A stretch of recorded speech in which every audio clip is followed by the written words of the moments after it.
Hello. In this video lesson, we are going to see some tips about how to do information searches and strategies for getting access to the full text of scientific publications. Let's see first what is a search process. Briefly, a bibliographic search is the task of finding relevant information on a topic in the available search bibliography. The purpose of a search is to acquire knowledge and help in decision-making, so therefore the searches are integrated into the process of scientific discovery. The search process implies to have planned a strategy, to analyze the information retrieved, and change or refine the strategy in case the results are not relevant or there are no results at all. We need a good equation which will provide us the proper results. For having this good equation, we have to avoid some mistakes, like the use of just one term, the use of just one information source, to use very general terms which will lead us to what we call noise, that is, you have many information, many results, but no one of them are relevant. Or on the contrary, to use very specific terms, so we have silence, that is, no results at all, or very few and not relevant. It's important to remember that many databases are English-speaking, so we have to avoid non-English words in the search equation. What about the search equation? It is convenient to use adequate terms and link them to synonyms, grammatical variations, etc. It's important to use operators and brackets for designing the search equation properly. If it's needed, we have to change the equation if the results are not relevant. It's very useful to filter the results by type of document, language, date, and other filters. And lately, to do a critical assess of the results received. To find adequate terms, thesaurus and dictionaries are very useful, like this one of UNESCO's here.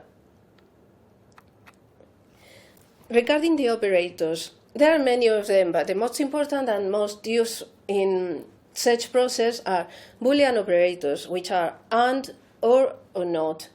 That works like it is shown here in these little pictures. There are also field operators that usually provided by unfolding the options in the database that they provide. And then the truncation operators, that is like a star or interrogation mark. For example, if we write child with a star, the database will search for child, children, and childhood.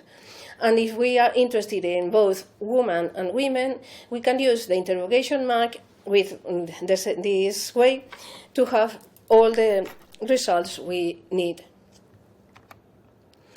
It is important to take into account the order of precedence, that is, the internal order of the database for searching. For example, if we are interested in the burnout of teachers, if we write teacher or tutor or instructor or educator and then burnout, the database will search first educator and burnout and then the rest of terms, because and precedes or. So the proper equation needs synonyms and related terms that should be into brackets so the database identifies them as similar ones, like in this example, teacher, tutor, or instructor, or educator into brackets and then the term burnout. Most databases provide many options for applying different filters, dates, subject, document types, etc. Like in this example, for instance, in the Web of Science to the left side of the interface, or in Scopus to the left side as well, as you can see. Also in the EBSCOhost databases to the left, and even in Google Scholar, when you do an advanced search, there are some tips which you can make some filters for your search process. Let's talk about how to access the document. There are many types of access. It can be an electronic document, a document that is printed on paper, we can go to the service of interlibrary loan, or we can apply in the universities of Madrid for the Madroño passport, and many others. For instance, we do a search on the UNED Library electronic collection, and we can filter by journals, e-books, articles, so we are interested in the electronic collection. Clicking on the title of our preference, like here, the UNED search engine provides some metadata and, on many occasions, a link to the full text of the title, like is marked here.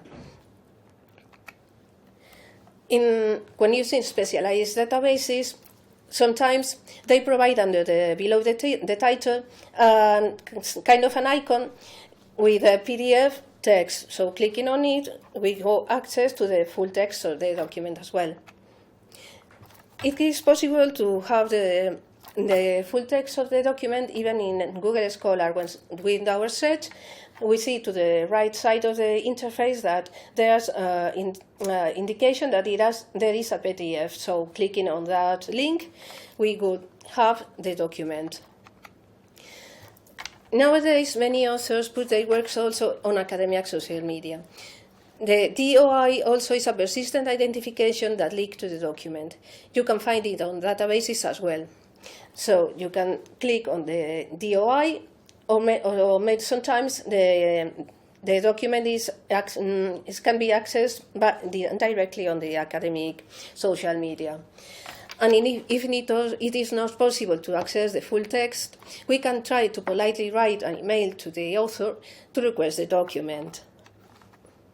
The traditional access to the document is to go to the library if it is printed or on paper, and we have the option also to make a petition to another library thanks to the Interlibrary Loan service, or in case of the Universities of Madrid, to apply for the Madroño passport.